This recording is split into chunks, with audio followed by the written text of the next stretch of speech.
Hai, ini adalah tugasan bagi subjek MTN 3013, Organisasi dan Seni Bina Komputer. Saya Siti Nur Aisyah binti Khairuddin dan nombor matrik saya D202010955586. Saya daripada kumpulan F, pensyarah saya adalah Dr. Yusri bin Abdullah. Keselamatan fizikal pemasangan komputer. Sebelum, meja perlulah kelihatan kemas tanpa ada peralatan komponen di atas meja tersebut. Yang kedua, lampu dipasang dengan terang bagi memudahkan proses pemasangan komputer. Yang ketiga, peralatan yang sesuai dan selamat untuk memasang komponen-komponen komputer. Yang keempat, anti-static mode ialah untuk menggalas komponen semasa membuat pemasangan peralatan komputer. Ini bertujuan untuk menyacaskan elektrik statik dari badan. Yang kelima, memastikan anda berpakaian sesuai untuk melakukan aktiviti semasa. Cabut semua palang kuasa untuk mengelakkan sebarang aliran arus elektrik semasa memasang komputer. Jangan bergurau untuk mengelakkan sebarang insiden yang berlaku ketika proses pemasangan komputer. Susun komponen komputer untuk memudahkan proses pemasangan komputer. Selepas, bersihkan tangan daripada segala kekotoran selepas melakukan pemasangan. Keselamatan terhadap komponen komputer pula adalah berhati-hati dengan elektrik statik. Jangan buka plastik statik sehingga komponen hendak dipasang. Gunakan alatan yang sesuai seperti Phillips screwdriver, flatnose screwdriver, layar, anti-static wristband dan yang terakhir adalah nut driver. Seterusnya, kita beralih kepada komponen dalam komputer. Yang pertama, motherboard. Terdapat banyak jenama yang mengeluarkan motherboard, antaranya Intel dengan AMD. Okey, yang membezakan setiap motherboard ini adalah jenis soket mereka. Jenis soket M.2 dengan SATA. Fungsi motherboard ni adalah untuk menentukan CPU apa yang kita akan gunakan seterusnya. Prosesor.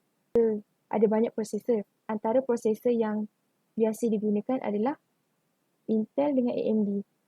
Sekiranya kita beli motherboard untuk Intel, maka prosesor yang perlu digunakan juga adalah Intel. Kalau tidak, dia akan mengalami sedikit gangguan ataupun dia tidak fix dengan motherboard tersebut. CPU ni fungsi dia sebagai otak komputer. Kita kena pastikan supaya soket motherboard dengan CPU tu betul-betul match. Okey, sebelum saya terlupa, harga motherboard yang kita boleh dapat sekitar dalam RM130. Prosesor pula, kalau jenama Ryzen, kita boleh dapat dalam harga RM278. Seterusnya, kita berpindah kepada memori ataupun biasa kita panggil RAM. Terdapat banyak jenama, antara jenama yang ada adalah Kingston. Harganya adalah RM92 untuk 8GB. Okey, RAM ni, dia merupakan komponen yang penting dalam sistem RAM. Dia menyimpan segala aplikasi dan akses. Jadi, ia akan memudahkan kita untuk akses ni nanti. Lagi besar GB, lagi memudahkan proses kita untuk menyimpan lagi banyak data. Makin besar RAM, makin bagus. Okey, RAM ni dikira dalam kelajuan megahertz. Ada banyak jenis RAM, antaranya DDR2 atau DDR3. Nilai RAM ni kita guna dalam gigabyte. Seterusnya, case. Case ni ada 3 jenis. Mini ATX, Micro ATX dan ATX case. Biasa yang kita akan gunakan adalah ATX case. Kat pasaran, banyak je jenama-jenama yang menghasilkan case. Antara jenama dia adalah FVF Max 400 Premium. Case ni kita boleh dapat dalam harga RM59. Fungsi case adalah untuk menentukan jenis prosesor yang kita nak gunakan, menentukan pengaliran udara dalam case. Kemudian case ni fungsi dia untuk melindungi komponen komputer. Okay, kita berpindah pula kepada power supply. Jenama dia Armageddon. Harganya adalah RM80. Okey. Bila kita nak pilih power supply ni, berapa watt yang diperlukan untuk komputer kita tu berfungsi. Makin banyak penggunaan kita, makin besar watt yang digunakan. CPU fan ni berguna untuk mendinginkan atau melepaskan udara panas yang dihasilkan oleh CPU ketika melakukan pemprosesan data. Okey, seterusnya network card. Network card ni dia ada banyak juga jenama. Antara jenama yang ada adalah Intel. Harga network card ni RM177. Fungsi network card ni adalah untuk menghubungkan komputer kita dengan jaringan komputer. Seterusnya heatsink. Jenama yang ada adalah Intel. Harga dia RM79. Okey, seterusnya graphic card. Graphic card ni dia ada dua jenis. Satu yang dedicated, satu lagi integrated. Yang dedicated ni dia asing. Contohnya macam kita nak beli jenama yang ada tu Nvidia GeForce.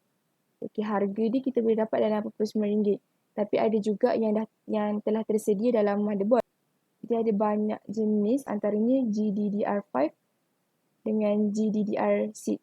VRAM dia ada VRAM 1GB, ada 2GB. Dan dia ada banyak lagi, dia ikut kepada penggunaan. Kalau penggunaan kita banyak, makin besar lah graphic card yang kita perlukan tu, makin besar gig dia. Okey, seterusnya hard disk drive. Okey, jenama ni dia ada banyak juga. Antara jenama yang kita boleh dapat adalah Toshiba dan harganya adalah RM189. Okey, kemudian DVD drive. Jenama dia Asus, kita boleh dapat dalam harga RM80.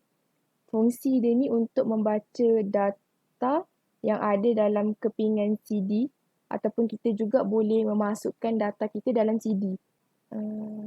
Seterusnya casing fan. Okey, casing fan ni dia berfungsi untuk mengalirkan udara masuk dan keluar dalam kes tersebut. Dia ada banyak jenis, banyak jenama. Antaranya adalah AVF. Casing fan ni dipasang mengikut kapasiti PC tersebut. Ada yang letak 2, ada juga yang letak 4. Itu depends pada user dia, dia depend berapa banyak casing fan tu diletakkan. Dia mengikut pengguna tu. Kalau dia nak lagi cepat haba tu masuk dan keluar, lagi banyak dia letak. Dan harga dia adalah RM34. Fungsi utama casing fan ni adalah untuk mengeluarkan udara panas dan memasukkan udara sejuk ke dalam sistem. Seterusnya peralatan luar komputer. Yang pertama, monitor. Dekat luar banyak sangat brand yang keluarkan monitor. Antara brand yang ada, Samsung. Okey, yang ni kita ambil 19 inci. Harga dia RM170. Monitor ni untuk memaparkan semua data sama ada teks, gambar dan video. Okay, seterusnya mouse. Mouse ni ada dua jenis. Satu wireless tanpa wire, satu lagi dengan wire. Banyak jenama yang mengeluarkan, antaranya Logitech. Yang ni yang saya ambil ni ialah yang wireless. Harga kita boleh dapat dalam RM30 macam tu pun kita dah boleh dapat. Fungsi dia untuk menunjuk sebagai penunjuk tangan yang mengesan gerakan dua dimensi. Kita gunakan untuk menunjuk paparan yang boleh dikawal antara muka pengguna grafik. Dan yang terakhir adalah papan kunci. Papan kunci ni saya ambil jenama Asus ni dan kita boleh dapat dalam harga RM120 sebab yang ni adalah untuk gaming. So, terjemahan sikit. Okay, fungsi dia untuk memasukkan data atau arahan kepada komputer untuk disimpan dalam memori dan dilaksanakan kemudian dipaparkan kepada monitor sebagai output. Kita teruskan dengan langkah pemasangan komputer. Yang penting adalah motherboard. Okey. Lepas tu kita ambil processor. Okey, kat processor tu ada tanda simbol. Simbol tu kita kena samakan dekat atas motherboard. Dan kita dah letak tu, kita clipkan dia. Kemas-kemas, elok-elok. Lepas tu kita ambil heatsink dengan CPU fan. Kita kuncikan keempat-empat skru tu. Lepas kita ambil soket tu, kita masukkan dekat pintu untuk CPU fan tu berfungsi. Untuk slot RAM ni dia ada dua. Kita boleh letak dua-dua ataupun boleh letak salah satu je. Lepas tu kita klikkan dia. Dan dah siap tu kita ambil M.2 sebagai SSD. Kita masukkan M.2 tu elok-elok dan kena dengan dia punya panel. Lepas tu kita klikkan dia. Kita kunci. Lepas tu kita ambil back panel tu sebagai cover tempat port USB. Lepas tu dah siap kita letakkan motherboard tu. Dan kita skru setiap tempat lubang yang ada tu. Lepas tu kita ambil soket case fan tu. Okay, dalam ni case fan tu dia dah bagi. So kita plug in je. Lepas tu kita ambil graphic card. Lepas tu kita buka panel dekat case tu, dan kita buka klik untuk tempat graphic card tu, supaya kita mudahkan kita untuk kita selaraskan nanti nak masukkan graphic card tu. Lepas tu dah siap, kita screw balik semua tempat yang ada skru tu untuk pastikan dia tak bergerak dan tak lari. Lepas tu kita masukkan pula power supply. Biasa power supply kita screw daripada luar case. Okay, dah siap skru tu, kita ambil semua wire, lepas tu kita tengok dia punya simbol dan kita plug in dekat motherboard. Dia ada yang 4 pin dan yang 2 pin. So kita plug in je dekat motherboard tu. Dah siap semua plug in, kita try on. Kalau dia nyala, dan kita dah siap pasang PC. Okey, seterusnya kita pergi kepada langkah pemasangan Windows 10 untuk desktop. Ada 4, Windows 10 Home, Windows 10 Pro, Windows 10 Enterprise dengan Windows 10 Education. Kita akan gunakan Windows 10 Pro. Okey, sistem requirement yang diperlukan oleh Windows 10 adalah kita kena ada latest operating system. Lepas tu prosesor kita kena paling kurang 1 GHz, 1 GB untuk 32 bit atau 2 GB untuk 64 bit. Lepas tu hard disk space 16 GB untuk 32 bit OS dan 20 GB untuk 64 bit OS. Grafik card pula DirectX 9 atau later with WDDM 1.0 driver. Lepas tu display dia mesti 800x600. Okey, medium yang akan kita gunakan CD pen drive. Okey, ini adalah langkah pemasangan Windows 10. Mula-mula kita buka Google, lepas kita type Windows 10, dia akan keluar yang macam tu. Dan kita download Tools Now yang 64 bit. Dan dia akan keluar macam tu. Kita akan buat create installation for media PC. Lepas tu kita tukar bahasa English. Windows 10 Pro kita akan gunakan 64 bit. Lepas tu kita tekan next. Kita akan guna media USB flash drive. Next lagi. Kalau dia tak dapat jumpa, kita refresh je balik.